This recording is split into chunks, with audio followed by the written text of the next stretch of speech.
Espiritu Santo. Amen. Dakilang Diyos, banal at makapangyarihan sa lahat, Yahweh El Shaddai, minsan pa sa mga oras na ito, Panginoon, hayaan mong patuloy ka namin sambahin, dakilain, parangalan sa Espiritu at katotohanan. Kanina pa sa banal na Santa Misa, ramdam namin ang iyong presensya.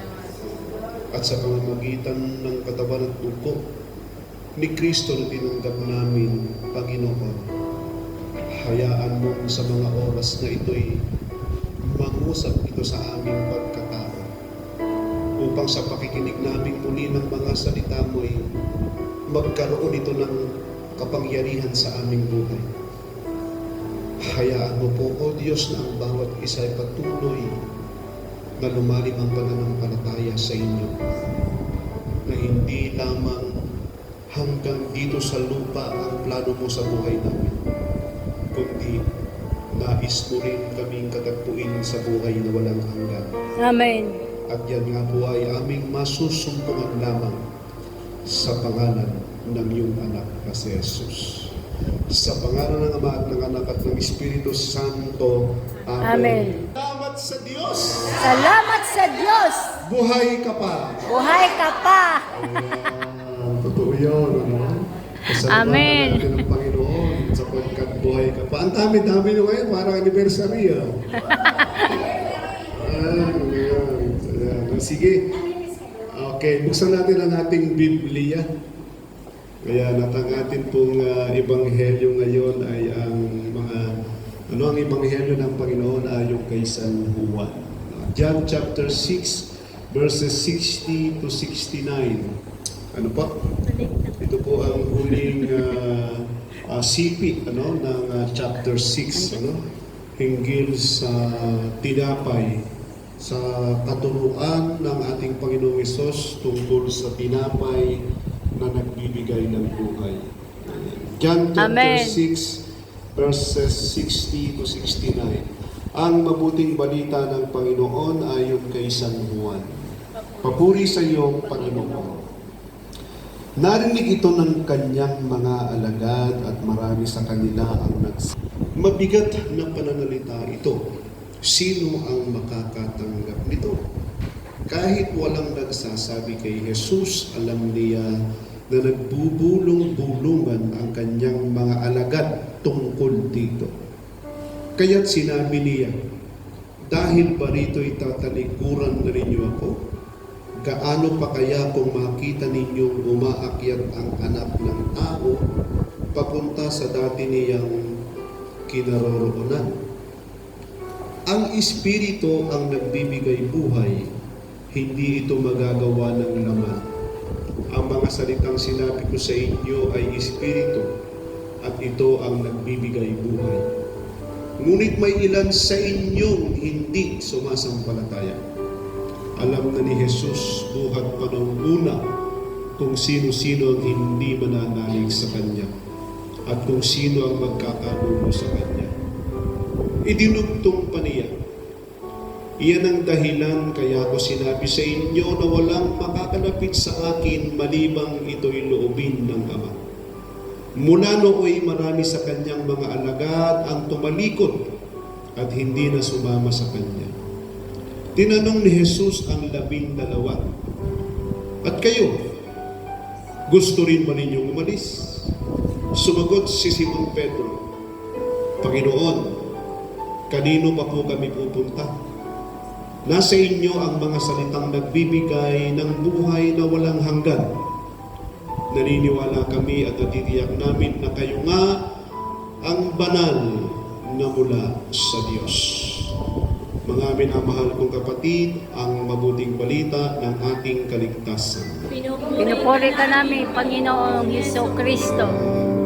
Purihin ang Panginoon. Palakpakan, purihin sa maraming kasalamatan. Ang lahat ng mga answer prayer ay sumisigaw. Lumuluntag ng pito.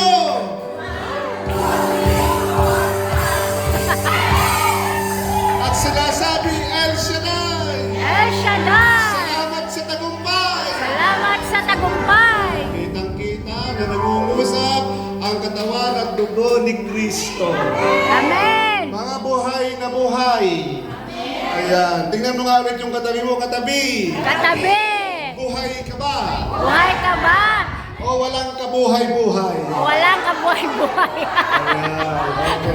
Salamat po sa ating mga choir. Ano, ang gagaling ng mga choir. Ano, dami-dami. At saka siyempre kay Brother Ike na walang kapaguran at walang kasawaan. Ano, na sumusuporta hindi lang sa inyo, kundi sa lahat ng mga choir ng Israel Chapter. Amen! Okay, so pwede na kayong maupo. Ay, hindi pala. Itaas nyo na ang inyong mga prayer request. At ipagpapasalamat natin yan kay Lord sapagkat answered prayer na yan. Amen! Ayan. Ang mga prayer request, itaas ang mga bag, passport, Biblia, lahat ng gusto nyo itaas by faith. Makakamit ninyo ang lahat at nag-uumako na pagpapala ni Yahweh El Shaddai. Amen! Panginoon, narito po ang aming mga prayer intention. Kalakip nito ang aming mga handog, ang aming mga ikapo, Panginoon. Alam namin, O Diyos, na ito'y isinusulat pa lang namin ay kinatagpo mo na, Panginoon, in your perfect time. Amen! Naniniwala kami, O Diyos, na ang lahat ng mga bagay na tinataas namin sa presensya mo, by faith, patuloy mo itong gagamiting daluyan ng inyong walang hanggang pagpapala upang kami patuloy na maging pagpapala sa ita. Amen! Sa pangalan ng iyong anak na si Jesus. Sa pangalan ng Ama, ng Anak, ng Espiritu Santo. Amen! Purihin ang Panginoon. Ayan, long time no look. Ayan, sige na, pwede na kayong maupo. Sigurado may aantukin na naman ito. Kasi sigurado ako kahit gaano kalakas ang boses ko, may nakikita akong inaantok, naghihikab. Alam na dis, kaya alam na dis. Ayan, nakita na, di pa ako nagsisimula, naghihikab na. Ay, nagkapi na. Ayan. Alam niyo, no? Dito sa ating Ebanghelyo, ano yung bida rito? Ano yung bida? Ha? Ano yung bida? Ano yung sentro? Ha? Ano yung sentro dito sa ating Ebanghelyo? Magmula pa noong unang verses, unang CP ng 6th chapter ni Juan. No? Ang bida rito ay walang iba kundi ang banal na Eucharistia. No? Ang tinapay na nagbibigay ng buhay. So, hinggil iyon sa katuruan ng ating Panginoong Jesus sa kanyang mga alagad. Listen, kanyang mga alagad, mga tagasunod ng Panginoong Jesus. Nakon? Amen! Kasi mga alagad, mula noon marami na sa kanyang mga alagad ang hindi naniwala sa kanya. Ayan, mabigat na pananalita ito. Kasi inyo, ako ang tinapay na nagbibigay ng buhay na bumaba mula sa langit. Ang kumain ng aking katawan at ng aking dugo ay mabubuhay magpakailanman. Naniniwala ba kayo doon? Amen! Bemet? Amen! Well, let's talk about it. Ayan. Amen! Alam nyo ba, that sabi dito, ang bibigyan natin ng pansin, not everyone truly believe in the Eucharist. Not everyone truly believe in the body and blood of Christ. Hindi lahat ay naniniwala sa katuruan ng Panginoon hinggil sa banal na Eucharistia. Naniniwala ba kayo doon? Amen! Kasasabi nga lang natin sa ating bibinasang gospel. Nakon? Ang sabi saan? Ang sabi sa John chapter 6 verses 66. Sabi ron, mula nooy marami sa kanyang mga alagad ang tumalikod at hindi na sumama sa kanya. See? Nang marinig nila ang aral ng Panginoong Yesus tungkol sa tapay na nagbibigay buhay na walang iba kundi ang kanyang dugo at ang kanyang katawan, mula noon, marami na tumalikod sa Kanya. Which is really happening nowadays. Tulad ng sinasabi ni Father kanina sa inyo, nananatili kayo nagsisimba, sumusunod sa Panginoong Jesus, followers, di ba? Pero, isinasabuhay ba natin? Kita nyo, hindi kayo makakibuo. Nakon. Kasi alam nyo po ba, sa bagong survey ngayon, no? Bagong survey ito ng talagang mga nagbibigay ng oras, 69% of mass goers believe in real presence of Christ in the world. So how about the 31%? Mass goer na yun. Diba? Mass goer na yun. Mass goer na yun. Maakin ng misa. Tingnan mo yung katabi mo. Ayan. Diba? Imagine ninyo, nagsisimba na yan. Pero, hindi pa rin talaga siya kumbinsido na talagang kapag ka ikino-consecrate ang ating kaparian, ang banal na ang ostia at ang wine ay nagiging tunay na katawan at dugo ni Kristo. Amen. Pininiwalaan niyo ba yun? Amen. Sure. Amen. Okay. Ano ba ang nangyayari kapag ka tayo ay tumanggap ng banal na Eucharistia? Ayan. Alam niyo ba na napaka-importanting malaman natin? Kasi itong chapter na ito, chapter 6 na ito, na Ebanghelyo ng ating Panginoon ay isang dapat nating gawing pundasyon ng ating pananampalataya.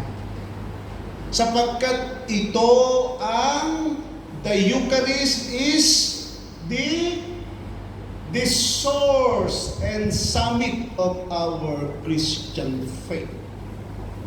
Yung lahat ng mga ginagawa natin na iba't ibang mga sakramento ay nagmumula sa banal na Eucharistia. Hindi magkakaroon ng kaganapan ng bawat sakramento kung hindi muna dadaan sa banal na Eucharistia. Sapagkat sa banal na Eucharistia, dito tayo tumatanggap ng ano? Ano yung Brother Bong? Ng grasya ng Diyos. The grace of God na sumasa atin sa tuwing tatanggap tayo ng katawan at dugo ni Kristo. Kaya nga gano'n na lang ang teaching ng ating Panginoong Jesus. He is very persistent. Mapilit siya, ako ang tinapay na nagbibigay ng buhay na bumaba mula sa langit. Ang kumakain ng aking katawan at umiinom ng aking dugo ay may buhay na walang hanggan. Ito yung teaching ng Panginoong Yesus. Ito yung pinaniniwalaan natin. Subalit yung iba, mayroon pa rin pag-aalinlangan. Totoo yun. Totoo yun. And it is really given. It is really given. Sapagkat dito sa ating Ebanghelyo mula noon, nang marinig nila ang katuruan ng ating Panginoon hinggil sa banal na Eucharistia, marami nang tumalikod sa Kanya. Alam niyo ba o hindi pa? Hindi pa. Sa banal na Eucharistia, kaya ganun ang tindi ng katuruan ng Panginoon hinggil sa Kanyang katawan ng dugo.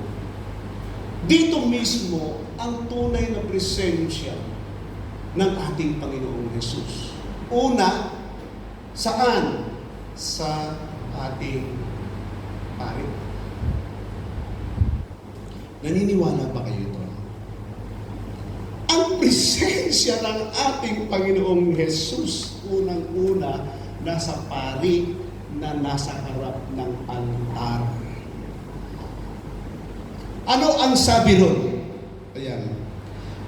Ang sabi ng Vatican dito, sabi dito, Christ is also present among us in the person of His minister. Walang iba kundi ang ating pari.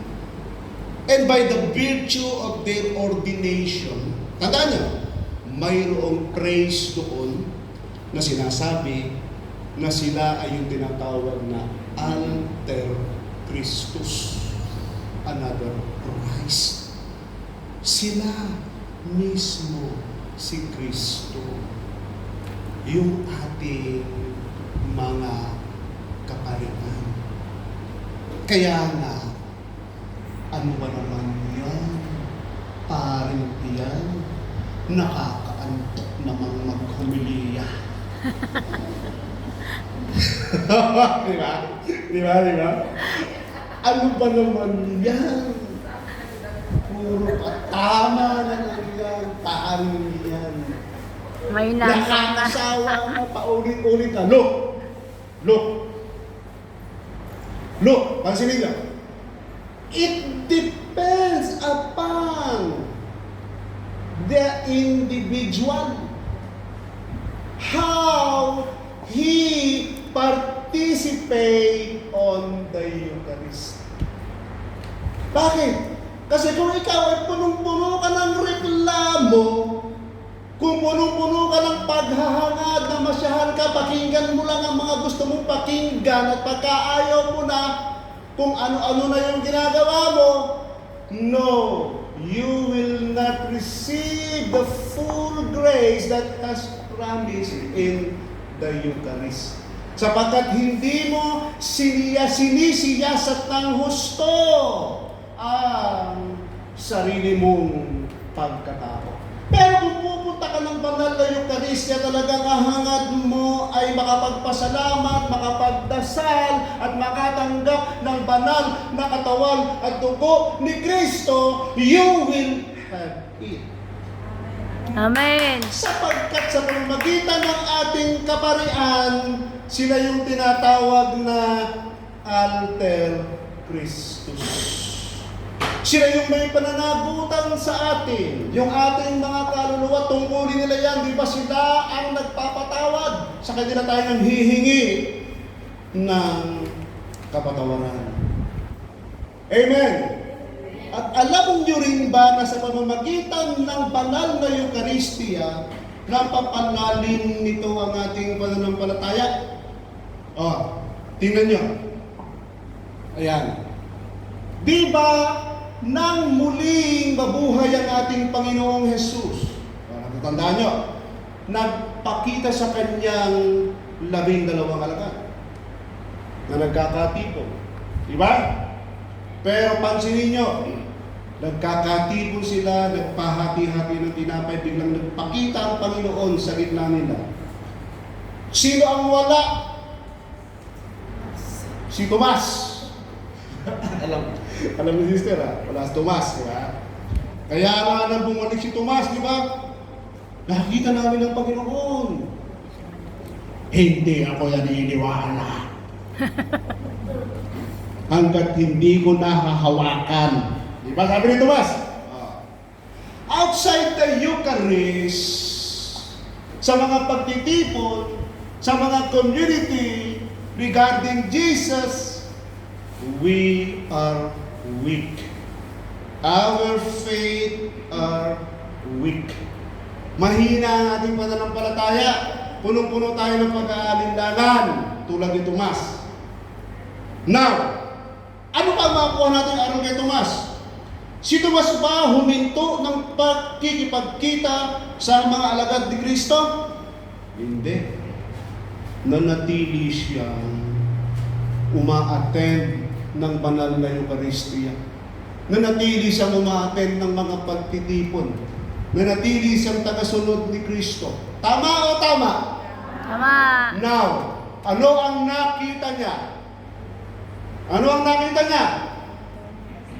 Nakita na niya ngayon yung hinahanap niya. You see? So, through the Eucharist, Christ will work constantly and persistently to remove our disbelief. Kung punong-puno man tayo ng pag-aalinlangan, kung punong-puno man tayo ng mga problema, mga disappointment, magpatuloy ka lang sa pagdalo ng banal na Eucharistia. Amen. Sapagkat in due time, mawawala lahat ng pag-aalinlangan mo. Ako, Amen. punong-puno rin ako ng pag-aalinlangan noon. Pero alam niyo ba, maraming ipinaranas sa akin ng Panginoon upang ang aking pag-aalinlangan ay maglaho. Amen. Kaya kaya kong sabihin sa inyo na talagang ang bawat isa sa atin, kahit gaano kagaspang ang pag-uugali niyan, pinaranahanan ng banal na Espiritu yan. Amen. Bakit? Magguspang ba yung ugali mo, sister? Hindi po. Defensive siya. Totoo yun. Kahit... Yes. Yes. Lahat. Yes. Oo. Kahit na yun. Bigyan ng jacket sila na hindi lang. Totoo yan. Dito sa pagdalo, sa continuous na pagdalo namin ng banal na Eucharistia, ay dito napupunan yung ating mga katanungan. Yung grasya na tinatanggap natin, doon tayo kumukuha ng strength, doon tayo kumukuha ng lakas sa katawan at dugo ni Kristo. Hindi kay Brother Bong, hindi kay Brother Ike, hindi sa kung sino-sino. Yung grasya na tinatanggap natin sa katawan at dugo ni Kristo, doon nagmumula yung ating strength. O, di ba? Divine grace is working in human to regenerate and sanctify and to inspire virtuous impulses to endure trials and resist temptation. That's the divine grace na tinatanggap natin sa tuwing tayo itatanggap ng katawan at dugo ni Kristo. Na siyang nagpapalakas, nagpapatibay sa atin sa mga hamon ng buhay, kahit nagkaan pa katindi ang ating pinagdaraanan. Nakangingiti, namatayan na, nakangiti pa. Tama o tama? Tama. Oo yun, alam nyo naman ang sitwasyon ngayon, Kapag ka ako'y nakapagdasal na, sa umaga, confident na ako doon kay Adam. Kasi nasa first stage of training si Adam. Talagang hindi kami at salamat sa pagsusundalo ni Adam. Bakit kanya? Sabihin niyo, bakit brother po? Talagang nauobliga akong mag-rosary every day. Totoo yun. Totoo yun. At iba ang pakiramdam. Iba ang pakiramdam. Amen. Kapag ka nakapag-pray ka na, confident ka na. Amen. Confident kasi this is our faith. This is what we believe in. Amen. Na may Diyos na nakakarinig ng bawat hinaing natin. Amen. Sa palagay nyo, saan ang galing yung faith na yun? Kanino? Sa katawan at dugo Ni Kristo. Through the Eucharist, it deepens our relationship with Him. Kung ikaw ay nanghihina, huwag mong gagawin, huwag ka nang umattend ng misa, ng gawain. Huwag mong gagawin yan. Sa halip na kapag ikaw ay nanghihina, tatagpuin mo lang palagi si Kristo sa banal na Eucharistia. Amen. Sigurado, kakatagpuin ka rin niya. He will remove your disbelief. Ano ang sabi niya kay Tomas? Maniwala ka na, Tomas. Ako ito. You see? You see? Huminto ba si Tomas ng pagpunta ng pagdalo ng community gatherings? Hindi. So, Ganun ang dapat natin gawin. Patuloy lang tayo sa pag-attend ng banal na Santa Misa sapagkat sa banal na Santa Misa ay may napakalaking tendency na mawala ang lahat ng ating pag-aalinlangan hinggil sa katawan at dugo ni Kristo. Amen. Sapagkat 69% lang, 60 to 69% lang ang naniniwala sa tunay na presensya ng ating Panginoong Hesus. Amen. Amen. At saan pa? Sa pamamagitan ng ano? Sa lahat ng mga sumasampalataya. Sa bawat naniniwala, sa bawat sumasampalataya, ayan, ay naroon na ang presensya ng Panginoon. Yung mga tunay na sumasampalataya. Kapag ka sinasabing tunay na sumasampalataya, ay yung ano yun, yung willing na sumunod sa Panginoong Hesus kahit na anuman ang sabihin niya. Tulad nino ni Pedro, yung kanyang 12 anak. Ikaw, Sister Mina, aalis ka na rin ba sa akin? Hindi. See? Saan po kami pupunta, Panginoon? Nasa inyo po ang salitang nagbibigay po. Amen. Tingnan mo yung Katabi. Ikaw muna, wala pa naman akong sinasabi. Sabi ko muna, tingnan lang. Nagmamadali ka, sister, ang lapit-lapit ng bahay mo, nandyan lang. Ako, uwi pa sa Hersliya eh. Okay. Ayan. Tingnan mo yung katabi mo. Sis. Tingnan lang mo. Nantok na yun. Sabi mo, nandyan si Kristo sa buhay mo. Andyan si Kristo sa buhay mo. Bakit mo nalaman, brother? Bakit mo nalaman? Bakit, Brother Bong? Sapagkat sumasayo ang banal ng Espiritu. Amen. Listen. Ang isa sa banal na santatlo. Ang isa sa banal na santatlo, sumasaiya. Amen. Sumasaiya. Bakit, brother mo, sumasa akin pala? Bakit ang chismo-chismosa ko pa rin? Bakit matampuhin pa rin? Bakit mapanghus ka pa rin? Bakit antukin pa rin? Bakit ang sama-sama pa rin ng ugali ko, brother ko? Bakit nga ba? Sinasabi ko nga sa inyo,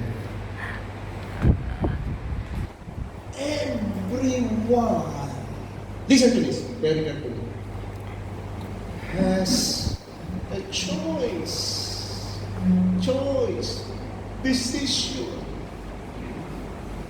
If you choose evil, listen, if you choose to do evil, yan ang mag-aari sa iyo. Yes. If you choose to do good, good will happen to you. Amen. Oo nga. Di ba matagal ko nang palaging ini-example ito sa inyo? Nasa sa atin ng banal na Espiritu. Ang problema nga lang, masyado nating ini-entertain ang mga gawa ng Diablo. Dalawa niyang nag-aaway na yan. Kasi bakit? Nananalaytay yan dalawa. Una, ang unang nananalaytay sa atin ay ang nilikhang kalarawan ng Diyos. Pangalawa, ang isang nananalaytay, pangalawang nananalaytay sa atin ay ang minana nating kasalanan kay Eva at kay Adan. Nakuha nyo na ngayon? Dalawa yung naglalaban na yan. Now, sino ang mananalo? Siyempre ang mananalo dito Sino? Pipiliin. Paano mo nalaman na kabutihan ng mananalo? Yung pipiliin mo. Choices. Sino? Pipiliin mo. Kung Sino mananalo? Sinong pipiliin? Kung sino yung Pipiliin mo. pipiliin. Malapit yung sagot niya. Ang mananalo dito sa dalawang iyan na nananalaytay sa ating pagkatao kung sino yung madalas mong pakakainin. Kung sino yung madalas mong pakakainin, kung sino yung pipiliin mong alagaan, pakakainin ng marami, he will gain strength. Yun ang mananalo. Amen. Nakuha nyo? Dalawa yan Yes. na nananalaytay sa atin. Isang nilikhang arawan ng Diyos at isang minana natin kay Adan na kasalanan. Kaya tingnan mo yung katabi. Katabi. Salamat sa Diyos Salamat sa Diyos sapagkat sapagkat nakikita ko ko sa iyo sa iyo si Kristo. si Kristo. Ayan. Kasi kung si Kristo ang tingin mo, kahit na pasuway yan, uunawain mo yan. Amen. Why? Ano ang sabi ng ating Panginoon? Sa Mateo, whatever you did to the least of these brothers and sisters of mine, you did it to me. Sino yung mga least? Yun yung mga poor. Not only poor materially, poor in spirit. And we are the least. We are poor in spirit. Kaya, tingnan mo ulit yung katabi mo. Kapatid, Kapatid. I hope and I pray And I pray. na magmula ngayon Magmula ngayon ay si Kristo na ay si Kristo na ang palaging ang palaging makikita ko makikita ko sa pagkatao mo. sa pagkatao mo. Anong sabi? Amen. Tatandaan mo yan, ha? Tatandaan mo yan. Hindi ang presensya ng Panginoon. Mismo sa bawat pagkatao natin. Amen. Sa kanyang simbahan. We are Christ Church. We are the church. At kung naaalala niyo yung ating second reading. Sino yung sa second reading? Mr. Marie po. Ayan. Ano yung maalala mo sa second reading? Mahalin mo ang iyong asawa, patulad ng pagmamahal ni Kristo sa simbahay, at may pina-assessment na ng iyong isa na kayo, ikay na asawa na. Magpasako. Magpasama. At saka pagka kinasal na kayo, Isa na lang. iisa na. Yes. At sabi doon sa pinakahuli, di ba? Ano yung sabi sa pinakahuli? Sister Marie. Ang sabi sa pinakahuli, ang kaugnayan ni Kristo. Ayan. Sa simbahan ang tinutukoy ko. Dito. Ano yun? Ganon si Kristo sa atin. He commit Himself to each and every one of us. Kaya kahit na ano pa ang pinagdaraanan natin, tandaan mo kapatid, nakakommit si Kristo sa iyo. Amen. Tandaan mo kapatid, hindi ka iiwanan ni Kristo. Amen. Tulad ng kanyang mga apostol, nanatili sila sa Panginoon Yesu Cristo. Kaya nga tatandaan niyo, alam niyo kung ang lahat ng mga sumasampalataya ay talagang totoong naniniwala. Alam mo, ganda mo sa masibada lang. Ang ganda ng mga sharing namin. Ano? At talagang hindi kasi mahirap unawain. Ano? Hindi mahirap unawain ang sinasabi ng Diyos kapag ikaw ay tunay na sumasampalataya. Yung tunay na pinapatnubayan ng banal na Espiritu. So, ganun kahalaga ang banal na Eucharistia. Dito natin nararanasan ang tunay na presensya ng Panginoong Hesus. Una, sa mga pari. Tandaan niyo yan.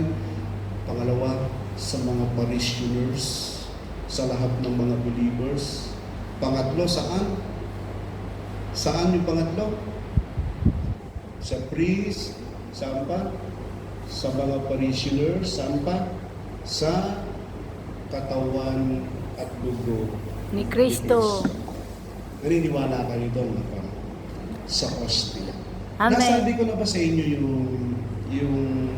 yung si Saint John Paul ay bumisita sa Baltimore sa US sa isang seminary doon, ha?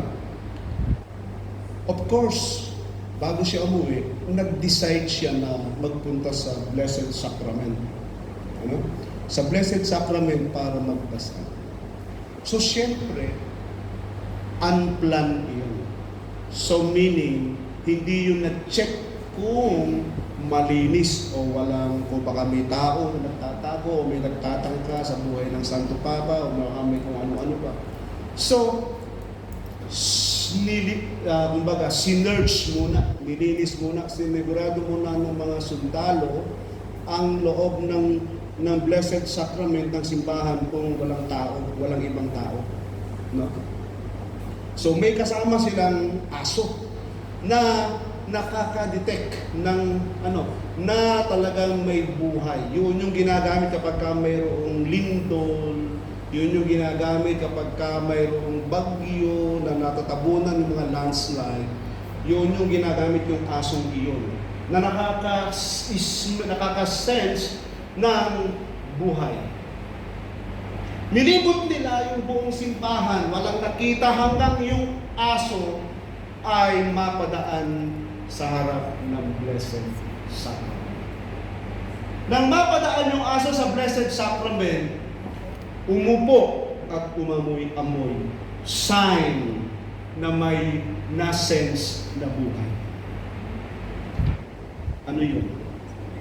Yung banal na katawan at dugo ng Panginoong Hesus sa Blessed Sacrament. Amen. Alam niyo ako, talagang nung pinapanood ko yan, napanood ko may video nun, yung actual event, kinilabutan talaga. Kasi talagang, yung nasa-sense ng mga aso, hindi natin kayang masense. Malakas yan, matindi yan. Pero talaga, bihasa yun sa ganun, sa may buhay, na-sense niya, na-smell niya, na-detect niya na may buhay na nakatago sa Blessed Sacrament. At kung magbabasa kayo, magre-research kayo, ang daming miracle of the Holy Eucharist. Try, mag-research kayo. Kasi, ang pananampalataya natin hindi natatapos dito sa mundo. Kinakailangan natin masumpungan, makamit ang buhay na walang hanggan. Amen. And through the Eucharist, alam nyo rin po ba, na dito natin, nauunawaan, we begin to understand the real purpose of life. Akala ko noon kapag kumikita ka ng pera, umiinom, umaga ka sa diskuhan, sa inuman, mayroong kang bahay, mayroong kang ari-arian, ay okay na. Hindi pala yun ang real purpose ng buhay natin.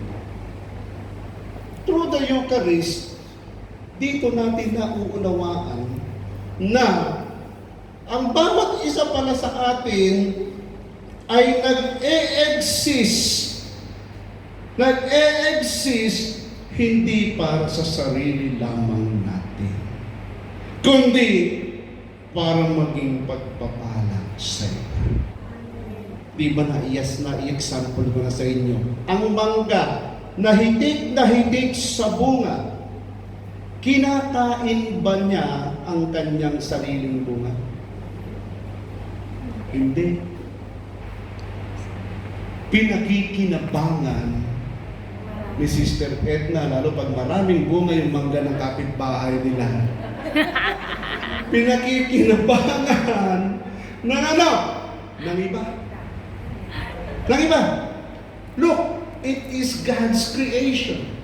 Saan siya kumukuha ng ikinabubuhay niya? Saan? Sa mangga. Saan?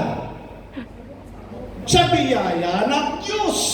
Sa biyaya ng Nako! Diyos. Amen. Ganon din tayo.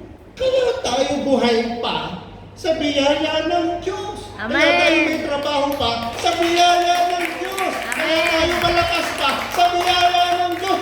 Saan natin ngayon gagamitin yung biyaya tinatanggap natin sa Panginoon? Para maging pagpapala sa iba. Para maging kapakipakinabang sa iba.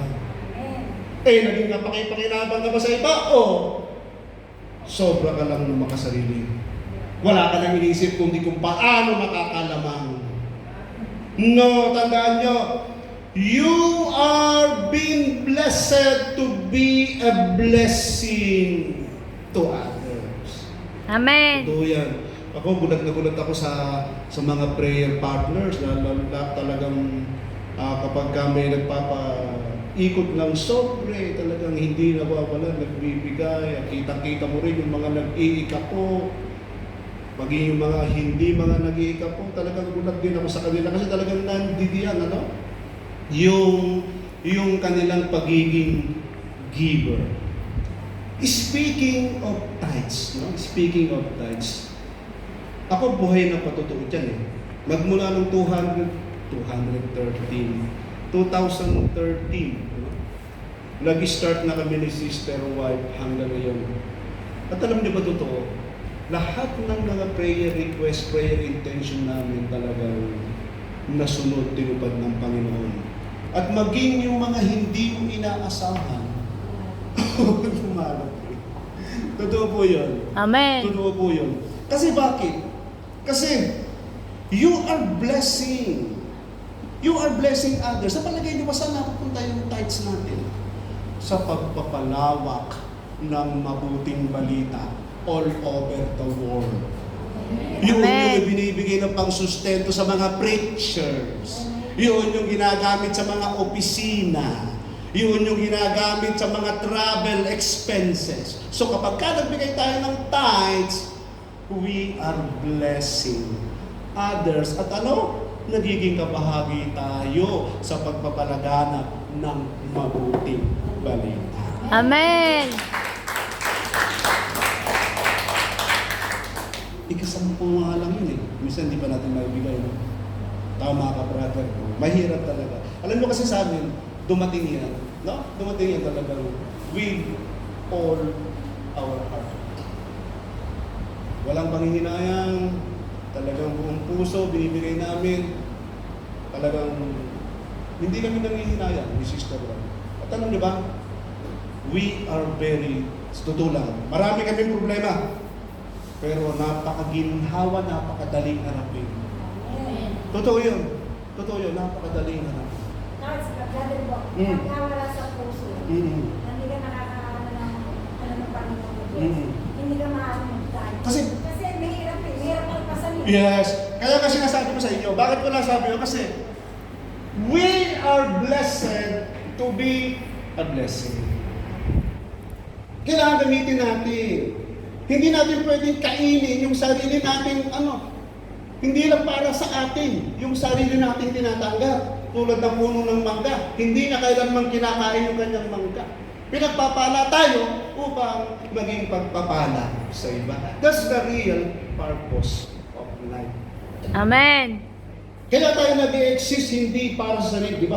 Walang sino man ang nabubuhay para sa sarili lamang. Walang sino man ang namamatay para sa sarili lamang. Tayong lahat ay may pananagutan sa isa't isa. Tayong lahat ay nilikod ng Diyos para Taas ang kamay ng gustong makapiling ang Diyos. Yung ngayon na... Bakit ayaw nyo? Bakit ayaw nyo? Kayo talaga. Tumayo na nga kayo. Para tayo kayo eh. Alam niyo ba? Alam niyo ba na talagang napakatunay ng pagmamahal ng Diyos? Alam niyo, marami akong gustong ipatotoo sa inyo, but it will happen, but not now, no? Na talagang that God's timing, it is not our own praying time. No, hindi. Kung yung prayer mo akala natin ay hindi naman tayo napapakinggan ng Panginoon, wala naman yata yung presensya niya sa prayer natin. Hoy, akala mo lang yun. Darating. Darating. Huwag ka lang maiinit. Amen. Darating. Kasi bakit? Ganyan tayo kamahal ng Diyos. Amen. Kahit kailan, alam niyo ba, hindi siya nagkulang sa atin. Tayo lang ang mapaghanap, mapag-imbot. Kaya nga ang pinakahamon sa atin, bago natin katayin ang ating healing, if we really believe in the body and blood of Christ, kung talagang kasama tayo doon sa 60 to 69% na naniniwala sa presensya ng Diyos, dapat hindi ka lang sa loob ng simbahan mukhang banal. Dapat paglabas mo ng simbahan, si Kristo ang nakikita sa'yo. Amen. Because what we eat is what we become. Kung talagang naniniwala tayo na ang kinakain natin ay ang tunay na katawan at dugo ni Kristo, dapat si Kristo ang nakikita sa atin sa labas ng simbahan. Dapat si Kristo ang nakikita sa atin sa trabaho. Si Kristo ang nakikita sa atin sa ating kapitbahay. Si Kristo ang nakikita sa atin sa ating kaaway. Si Kristo ang nakikita sa atin sa ating ka-prayer partner, katampuhan. Amen. Because what we eat is what we become. Kapag tunay at dakila ang pagmamahal ng Diyos sa iyo. Amen.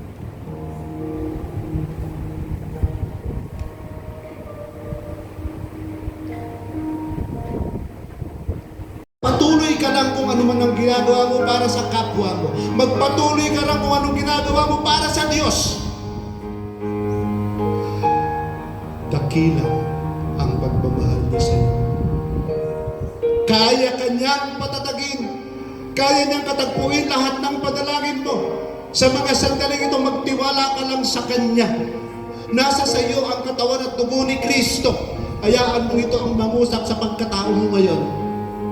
Huwag kang magkakaroon ng pag-aalinlangan sa mga oras na ito. Hayaan mo ang banal na Espiritu ang magkaroon ng kalakasan. Hayaan mo ang banal na Espiritu ang maghari. Hayaan mo ang banal na Espiritu ang mag-lead sa isip mo. Hayaan mo ang banal na Espiritu ang mangusap sa iyo ngayon. Ang banal na makapangyarihan sa lahat. By the power in the name of Jesus and by the power of the bread, of the blood and the body of Christ. Naniniwala kami, O Diyos, na sa mga oras na ito'y patuloy mo kaming bibigyan ng kalakasan. Kalakasang pisikal, spiritual, and financial. Maging sa aming mga employer, maging sa aming mga trabaho, maging sa aking mga kapatid, saan banda ko sila naroroon sa kanilang mga tahanan. Abutin mo po sila, Panginoon, ng inyong kalakasan, ng inyong presensya, Panginoon. Patuloy ko pong dinadalangin ng aking mga kapatid na nagbigay ng oras sa iyo, Panginoon, upang ikaw ay katagpuin. Loobin mo na sa paglabas nila ng simbahan ito, O Diyos. Ikaw palagi ang makita sa aming mga kilos, gawa at pananalita. Sa aming mga mahal sa buhay, saan dako man sila naroroon, Panginoon. Patuloy mo pong abutin, samahan at kalingain. Minsan pa, O Diyos, patuloy namin dinadalangin ng katagumpayan ng 25th anniversary ng Sunday Prayer Group. Iparanas mo po ang inyong kapangyarihan sa bawat makikisa rito, O Diyos. At dalangin din po namin ang pangkalahatang kapayapaan sa buong mundo, lalo na po rito sa Israel and Palestine. Kayo na po, O Diyos, ang mangusap, lalong-lalo na sa mga sundalong involved, Panginoon, upang maiwasan ang pagbubuwis ng inosenteng buhay. Amang banal, minsan pa may kanya-kanya kaming kahilingan, O Diyos. Naniniwala kami anuman ito'y kinatagpo mo ng lahat. Patuloy din po namin dinadalangin na paspasan at gabayan mo po ang batang si Adam, Panginoon, maging ang lahat ng kanyang kasamahan. Sa iyo lamang namin ipinagkakatiwala ang lahat sa buhay nila, Panginoon. Diyos, Amang makapangyarihan sa lahat, minsan pa, salamat po sa mga oras na ito, sapagkat sa kabila ng aming mga pagkukulang kahinaan, ay palaging bumubuhos ang pagpapala mo sa amin. Amen. Turuan mo po kami, Panginoon, na matutong magpasalamat sa iyo. Sa pangalan ng iyong anak na si Jesus. Everybody says Amen. Amen. Sa pangalan ng Ama, ng Anak, ng Espiritu Santo. Amen. Give thanks. We give